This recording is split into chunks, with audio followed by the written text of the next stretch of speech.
Hello students, welcome back to study at home. तो इस video में ESO 16 का एक और इम्पोर्टेंट प्रश्न मैं बता रही हूँ आप लोगों को। तो इसमें आपका जो सामाजिक स्त्रीकरण है उसको समझने का जो प्रकार्यवादी दृष्टिकोण है उससे संबंधित एक प्रश्न पूछा जाता है, या फिर ये पूछा जाता है कि सामाजिक समस्या से संबंधित जो है प्रकार्यवादी दृष्टिकोण है उसका वर्णन कीजिए।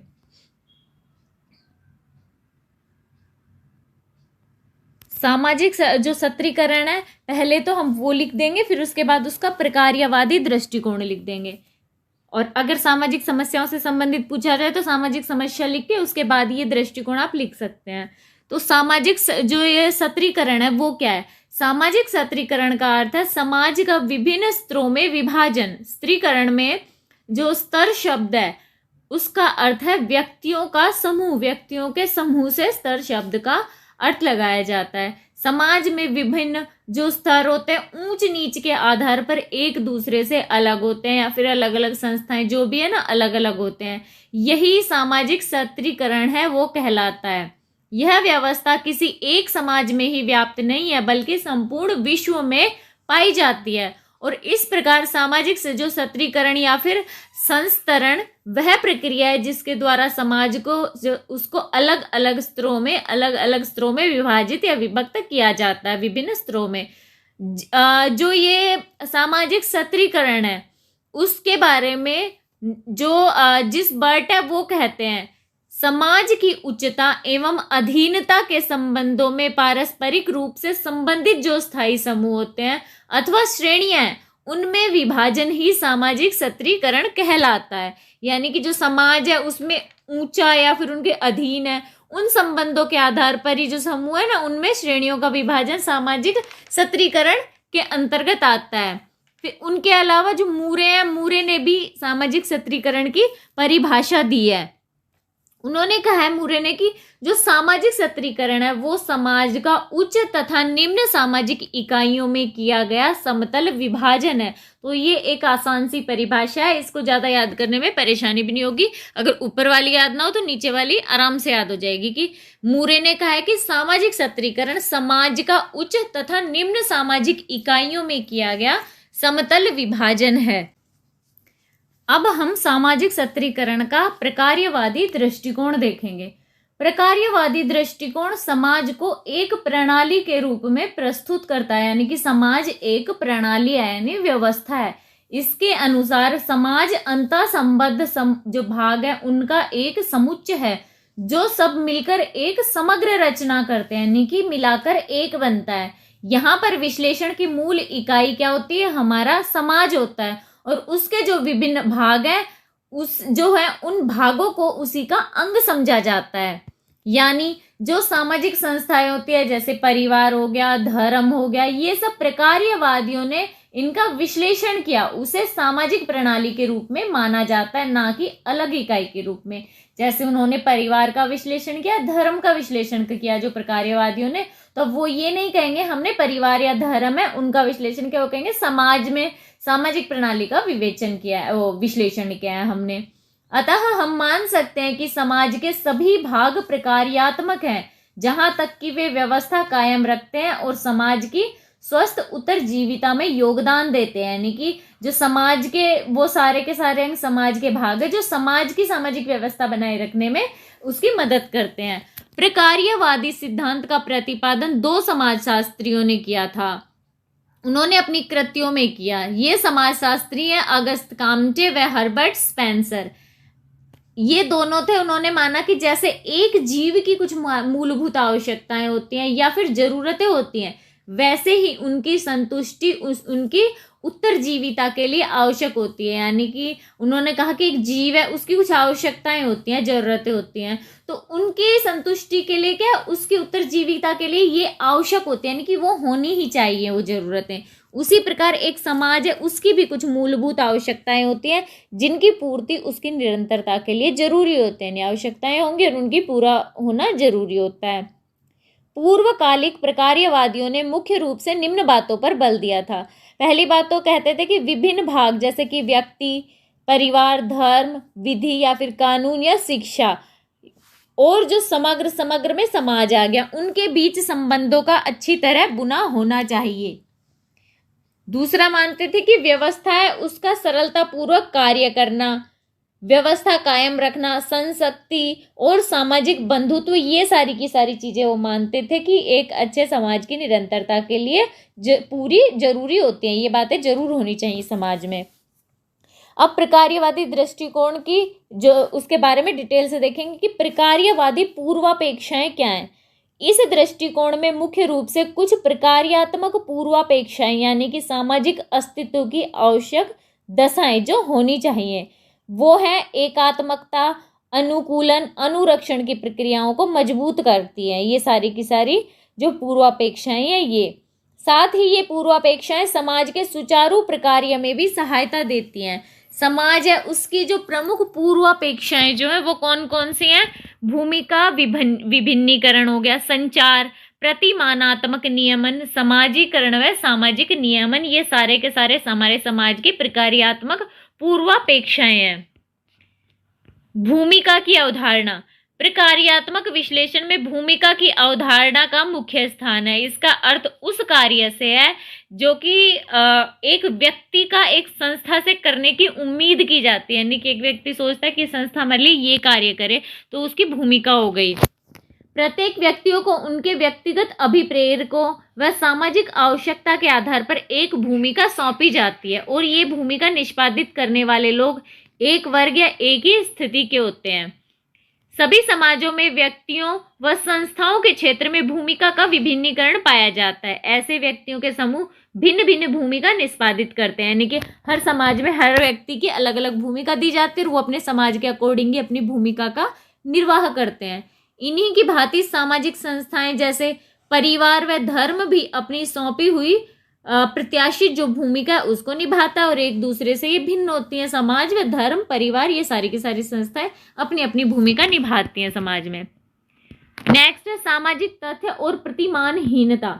इस दृष्टिकोण में जिस तरह से भागों व समय के बीच संबंध की व्याख्या की गई है उससे ऐसा आभास होता है कि ये समग्र भागों का एक योग है। इस संदर्भ में दुर्खिम के विश्लेषण के प्रमुख बिंदु जो है वो निम्नलिखित हैं। दुर्खिम मानता है कि समाज की स्वजातिक प्रकृति है, सामाजिक तथ्य व प्रतिमानहीनता, ये दुर्खिम ने समाज है समग्र उसका विश्लेषण किया था।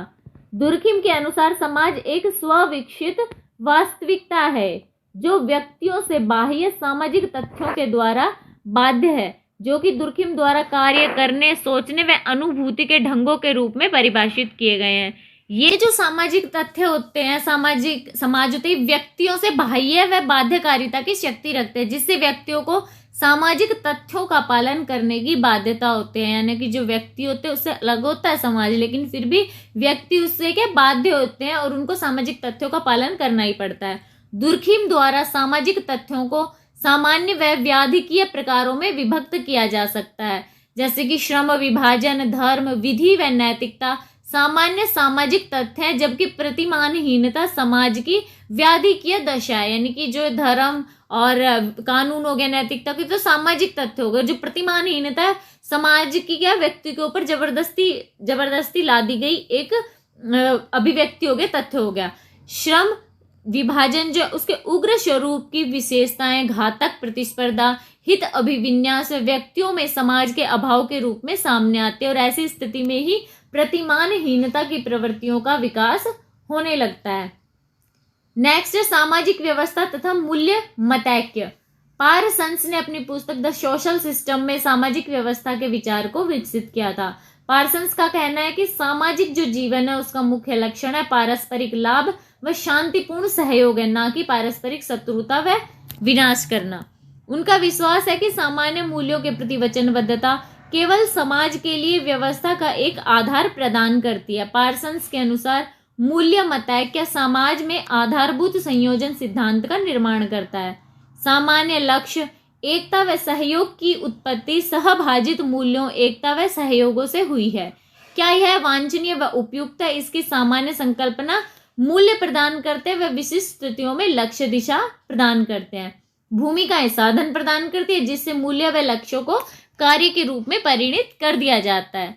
पार्सन्स के अनुसार सामाजिक जो संतुलन है मुख्य रूप से दो ढंगों से कायम रहता है। सामाजिक संतुलन समाज में कैसे कायम रहता है? दो ढंगों से रहता है। पहला तो समाजीकरण से कायम रहता है। समाजीकरण जिसके द्वारा के मूल्यों का संचार एक पीढ़ी से दूसरी पीढ़ी में होता है और मूल्य आत्मसात कर लिए जाते हैं, जिससे कि वे व्यक्ति के व्यक्तित्व के अभिन्न अंग बन जाते हैं।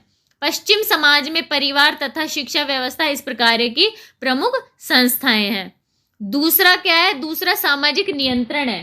सामाजिक नियंत्रण से इसकी विभिन्न विधियों द्वारा यह कायम रहता है और विचलन से बचाती है या फिर रोकती है, और जो सामाजिक व्यवस्था उसको बनाए रखता है सामाजिक नियंत्रण भी। इस प्रकार समाजीकरण और सामाजिक नियंत्रण की प्रक्रियाएं प्रणाली के संतुलन और व्यवस्था के अनुरक्षण के लिए आधारभूत होती हैं। नेक्स्ट टॉपिक है सामाजिक दुष्क्रिया। जो है वो सामाजिक दुष्क्रिया, प्रतिमानहीनता और संरचना। मर्टन के अनुसार सामाजिक समस्याएं वस्तुनिष्ठ एवं आत्मनिष्ठ दोनों ही पक्ष रखते हैं, यानी कि जो सामाजिक समस्याएं वो वस्तुनिष्ठ भी होती हैं, आत्मनिष्ठ भी होती हैं, जो कि गोचर व अगोचर के रूप में हमें उन्हें कहा गया है मर्टन के द्वारा, जो कि गोचर, अगोचर अथवा अंतर्निहित संज्ञा मिली है उन्हें। उनके अनुसार केवल गोचर समस्याएं होती हैं जो स्पष्ट रूप से समाज में पहचानी जाती हैं। समाज के अंदर हमें जो सामने के सामने दिखाई दे रही है वो समाज की गोचर समस्याएं होती हैं। समस्याएं व्यक्त व वस्तुनिष्ठ भी होती हैं, और जो अगोचर समस्याएं होती है वो दबी हुई व अंतर्निहित होती हैं, यानी कि वे समस्याएं हमें सीधे तौर पे दिखाई नहीं देती, उन्हें समझना पड़ता है। सामाजिक समस्याएं होती है उनके गोचर व अगोचर पक्ष दुष्क्रिया से ही प्रभावित होते हैं। मर्टन के विश्लेषण में सामाजिक समस्याओं का अध्ययन व्यवहार के प्रतिमान, विश्वास व संगठन की दुष्क्रिया पर केंद्रित है, मात्र उनके प्रकारों पर ही नहीं है। मर्टन कहते हैं कि मर्टन के शब्दों में कहा गया है कि सामाजिक दुष्क्रिया एक प्रक्रिया है जो कि सामाजिक व्यवस्था की स्थिरता व अस्तित्व को क्षतिग्रस्त कर देती है। यह बात यह सिद्ध करती है कि समाज में हर चीज सद्भाव एवं एकीकरण के लिए ही काम करती है। दुष्क्रिया परिणामों का एक समुच्चय प्रदान करता है जो कि सामाजिक व्यवस्था में प्रकारों की आवश्यकताओं में हस्तक्षेप करता है। जैसे कि गांव है, गांव में उनसे नगरों को बड़े पैमाने पर प्रवासन, सामाजिक एकात्मकता, जननांकीय रचना, ग्रामीण जीवन के आचार तत्वों को कायम रखने के लिए दुष्क्रियात्मक है। साथ ही वह नगरीय जीवन के लिए भी दुष्क्रियात्मक है, क्योंकि वहाँ पे भीड़ भाड़ होती है, भीड़ भाड़ बढ़ती रहती है। नगरीय सुख सुविधाओं में फिर कमी होती जाती है, क्योंकि जितनी सुविधाएं हैं उसके हिसाब से लोग ज़्यादा आ जाते हैं।